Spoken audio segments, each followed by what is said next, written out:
Sa gitna ng ingay ng balita, isang pangalan na naman ang bida. May babala sa bawat salita, parang eksena sa pelikula. Huwag niyo akong gagalawin, bulalas na may pangambang bitbit. Dahil may sikreto raw siyang hawak, na kayang yumanig sa bawat palasyo't palad. Mga files sa USB, nakatago sa dilim ng gabi. Katotohanang di pa pinapakawalan, habang bayan ang naghihintay kailan. Naka-USB ang katotohanan, nakalok sa takot at pangalan.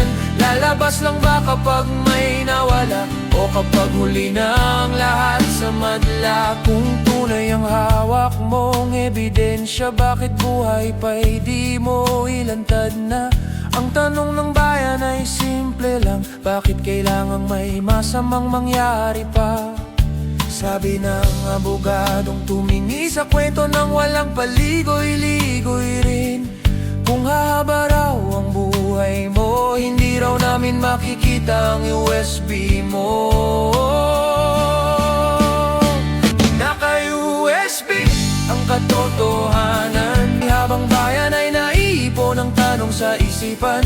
Ang hustisya ba'y may kondisyon, na kailangan munang may masakripisyong buhay o posisyon? Kung ang totoo ay para sa sambayanan, hindi ba't ngayon ang tamang panahon? Hindi sa kaba, hindi sa banta, kundi sa tapang at pananagutan.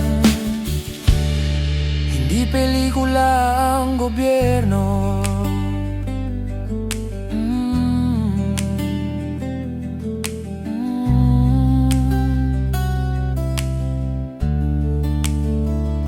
hindi pelikula ang gobyerno, hindi eksena ang korupsyon. Ang katotohanan ay hindi hostage na ikinukulong sa USB storage. Kung may mali, ilabas mo.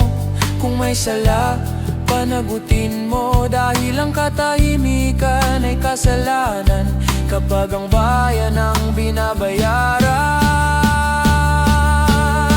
Naka-USB ang katotohanan, pero ang bayan ay gising na sa kasinungalingan. Hindi namin hihintayin ang trahedya para lang lumabas ang dapat ay noon pa.